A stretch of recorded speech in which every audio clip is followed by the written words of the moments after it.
We're going to learn what is and how to use the buyer representation agreement. There's two forms that we're going to actually talk about, though, today.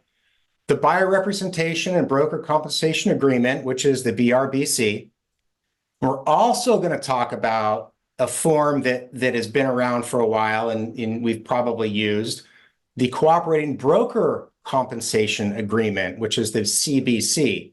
There's a point in the transaction where you might have to pull the CBC in relation to the BRBC. And I'll show you when that would take effect.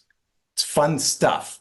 All right, so what is a buyer representation and broker compensation agreement? Essentially, it's an agreement between the buyer and you, their agent, and it requires the buyer to compensate you based on the terms that you've negotiated within that instrument, within the BRBC. And keep in mind that the BRBC could be non-exclusive or exclusive, just like listing agreement could be exclusive or non-exclusive. Interestingly enough, you'll see on the BRBC that it defaults to non-exclusive. So always get in the habit of checking the exclusive box. Otherwise, I believe the form is kind of useless, right? You want that commitment, you want that agency and commitment with that buyer. Why do we want to use this? Well, buyer agent commissions, they've, as we know, typically been confirmed through the MLS. So you pull the MLS and it says cooperating commission 2.5%, 3%, whatever it is. And that was good enough because we're members of the MLS and we have to follow those rules. So if that is listed on the MLS, before today, you were assured that you're going to get paid 2.5% for representing the buyer. Well, recently in the news, we've all heard about it. The DOJ and other class action lawsuits have challenged that, and they've won in quite a few places, and there's been some big settlements. Keller Williams have been the latest settlement of millions of dollars. So they really challenged the way agents are compensated and how commissions are communicated and negotiated. That is all changing. So that is why we want to use the BRBC. The other thing to note, it's absolutely in your best interest during your buyer consultation and also on the listing side during your listing consultation. The DRE requires us, they always have, we just have never been in the habit of doing it. They require us to explain how we get paid and how much we get paid. So that's something that you may want to get in the habit of doing. It is in writing, it's on the listing agreement, and of course the buyer representation agreement is going to have it there. If you don't use a buyer representation agreement and you're representing a buyer, you should explain to them how you get paid. There's been some lawsuits around that as well. And I don't want to say lawsuit in a way to scare you. I'm just painting the picture of what we're supposed to do in our practice. By and large, we need to be ethical and make sure that we're the professionals in the room. Use the BRBC for the same reason you use a residential listing agreement.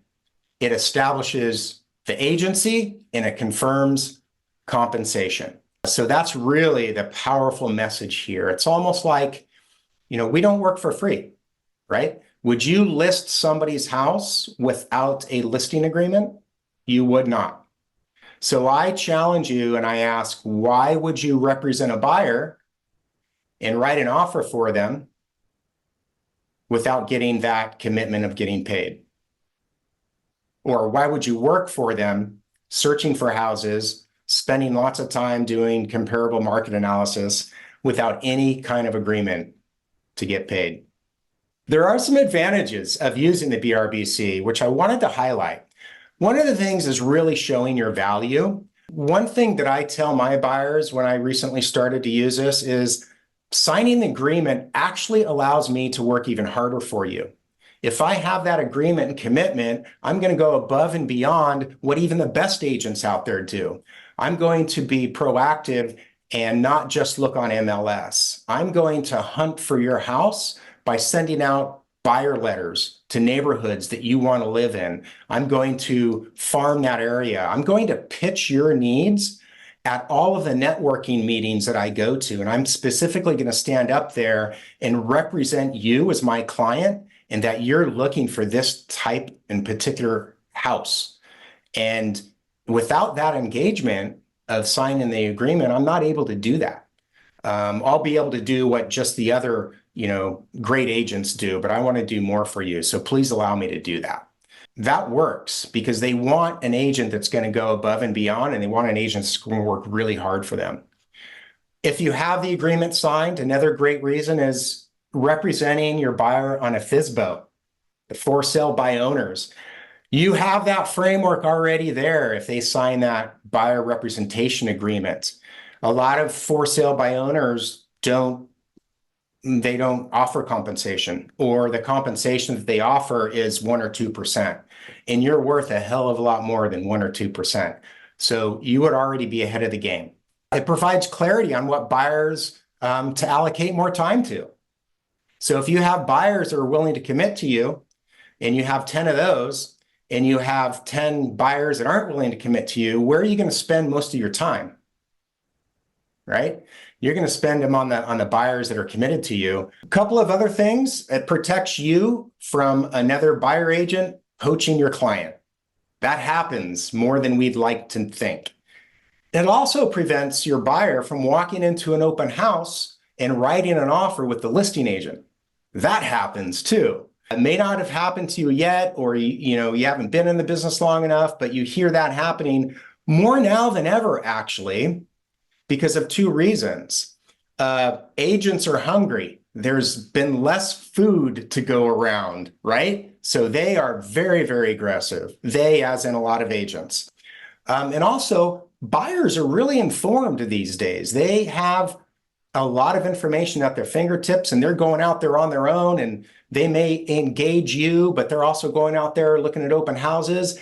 And if they don't really know how this industry works and how you get paid, they'll just walk into an open house and have the listing agent write the offer for them without even realizing that you aren't going to get paid on it.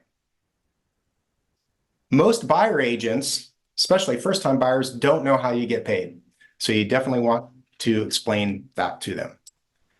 The cooperating broker compensation form, separately from the buyer representation agreement, you would use this form if there's a compensation offered from the listing agent, but less than what your agreement is with your buyer to be compensated. For example, your agreement with your buyer is to be compensated 2.5%. The listing agent is only offering 2%. So there's 0.5% that needs to happen, needs to come from somewhere. So you can then, with your buyer's permission, negotiate with the seller through the CBC form to increase their 2% to 2.5%. And you want to do that looking after the best interests of your buyer to try to keep more money in your buyer's pocket. So you can use a CBC form to do that. Another reason for using the CBC form is if you come across a listing and you're not a member of that MLS. So if you're representing a buyer in Southern California and you're not a member of that MLS, for example, you would use the CBC form to confirm the broker commission to the buy side. That's another reason why this particular form is commonly used. A little bit confusing right now, but it'll make sense as soon as I pull up the forms. How this affects the listing agents. Recommend having a discussion with your seller around marketing strategies of offering a buyer agent compensation. You want your seller to offer a buyer agent compensation. You can build a marketing strategy around that.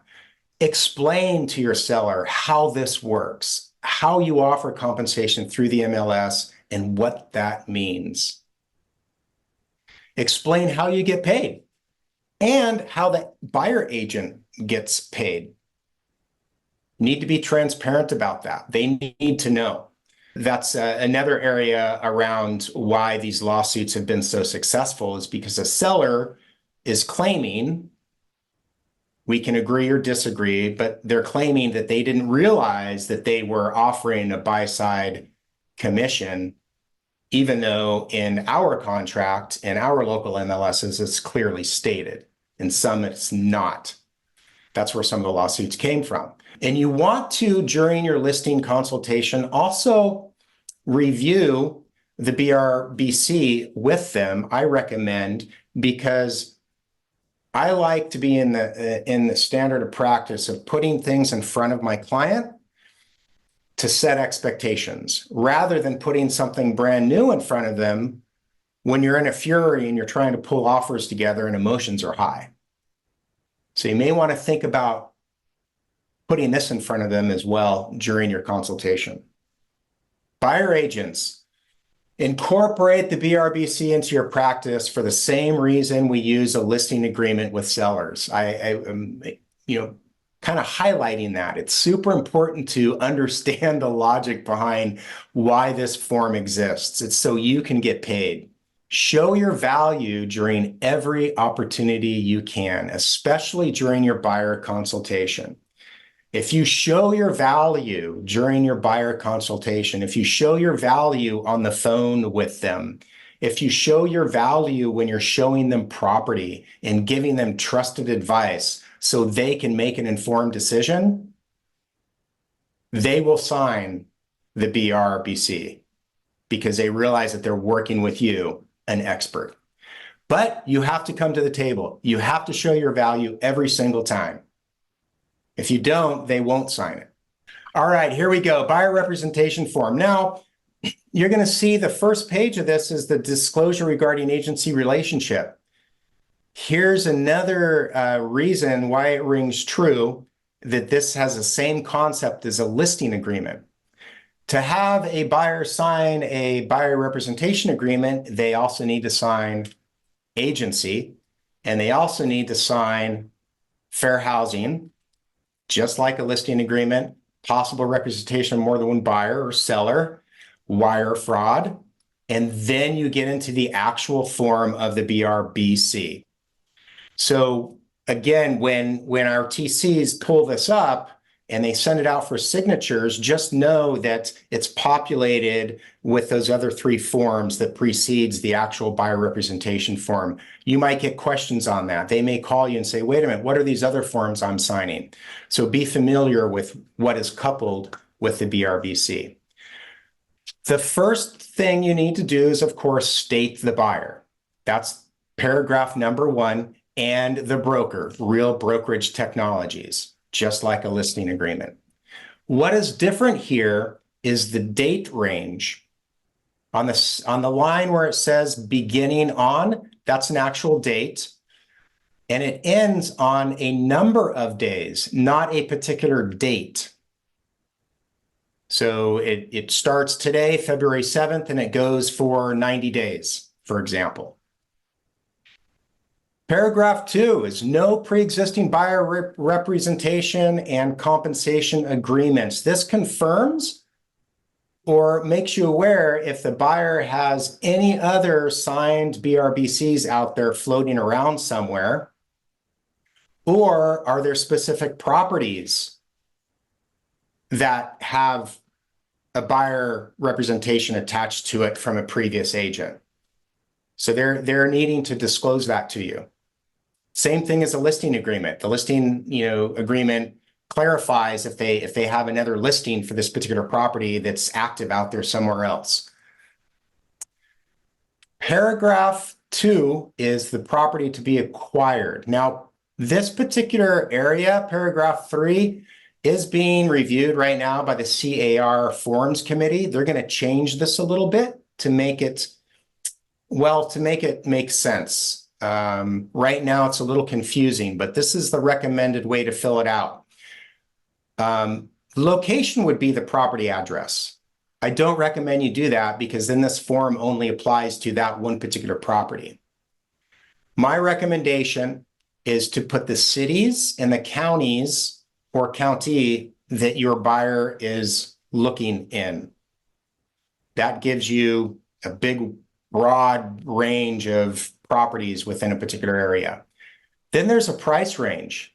You could put a price range in there, make it reasonable. What I do is I use other, and I say any price acceptable to the buyer. That seems to be the favorable verbiage to use. But again, you can put in a price range in there if you like. Paragraph 3, B and C, the following specified properties only, or the properties identified on an attached list, if that's relevant in your case, probably not. Paragraph 4, compensation to broker. This is where you put in what you think you're worth and what you know you're worth. So paragraph 4A is the percentage. 2.5%, 3%, whatever you feel that is fair, this is what goes right in here, 2.5%. I wouldn't put a dollar amount here. That doesn't make sense to me. I also wouldn't mark pursuant to the compensation schedule attached. Why make this more complicated than it needs to be? My recommendation is 4A1, 2.5%, 3%, 2%, whatever you think is fair. All right, the next one, paragraph 4B, broker right to compensation. This is where I said earlier that it defaults to a non-exclusive representation. My recommendation is that you make it exclusive representation, just as standard of practice is to take a listing agreement that's exclusive as well. My feeling is if you want to make it non-exclusive, what you're saying is that, yeah, when you're with me, buyer, and I take you to this particular house, buyer, then you're attached at the hip with me. And then the next day, that buyer can go off and have a date with another agent and buy with them. And that's fine because it's non-exclusive. Be exclusive with your agents. Click box B2, please. Get paid. I want you to get paid. Paragraph 4C, cancellation of buyer representation agreement. Now, one of the talk tracks I use when I'm going over this with clients is, hey, if there's something that comes up during our relationship and this journey together that I'm doing that is rubbing you the wrong way, or that you want me to do something different, please tell me, because I want the opportunity to make it right. Let's keep an open line of communication. This is a relationship and we really need to partner on this and we need to work together. So yeah, if I'm not hitting your mark and you see something that you would like me to be doing differently, give me the opportunity and I'll fix it. And if I don't fix it, you should fire me. In fact, I would want you to fire me. Because if I can't deliver what you're expecting within reason, you shouldn't want to work with me. And I'm happy to cancel this agreement. I'm not here to hold you hostage. So again, if the relationship isn't what you like it to be or what you thought it would be, I'm happy to go our separate ways. We just need to communicate that. And I would appreciate the opportunity to make it right. Done. So it really kind of diffuses they won't feel trapped anymore. So it's all about open communication. A lot of trepidation of a buyer signing this is they feel that they're trapped and they're stuck with you for 6 months or 3 months, whatever it is. But they have an out, and you do too. If they turn out to be really unreasonable, you want to cancel the agreement as well. You want to put in here the number of days that the cancellation applies. So upon receipt of the notice or 30 days after receipt, it will then cancel. So if you don't put anything in here, it cancels right at receipt of notice. I recommend putting in 30 days because you might have some things in the works, for example. This box here is if the cancellation doesn't apply. I don't recommend checking that, but that's your decision. Paragraph 4D, accounting for payments to broker by others. This is really important. If anyone other than the buyer compensates broker, you, for services covered by this agreement, that amount shall be credited towards buyer obligation to pay compensation. So for example, there's no double dipping. I'm sorry.